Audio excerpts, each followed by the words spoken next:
Je vais vous partager un très beau verset en Ésaïe chapitre 45. Écoutez attentivement. Regardez vers moi et soyez sauvés, vous tous les bouts de la terre, car je suis Dieu et il n'y en a point d'autre.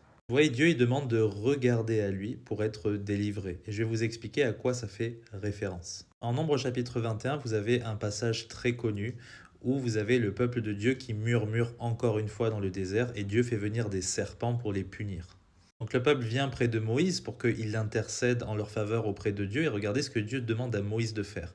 Fais-toi un serpent brûlant et mets-le sur une perche, et il arrivera que quiconque sera mordu et le regardera sera guéri. Verset 9, Moïse fit donc un serpent d'airain et il le mit sur une perche, et il arriva que quand le serpent avait mordu un homme, il regardait le serpent d'airain et il était guéri. Spirituellement, ça veut dire quoi pour nous aujourd'hui? Eh bien, le serpent, c'est une représentation du diable, du péché, et nous sommes tous atteints par ce péché, et nous avons besoin de regarder à ce serpent d'airain qu'a fait Moïse pour être sauvé. Eh bien, on va voir que ça représente Jésus-Christ. Puisque lui-même, Jésus, en Jean chapitre 3, quand il parle avec Nicodème, il fait référence à ce passage. Regardez attentivement.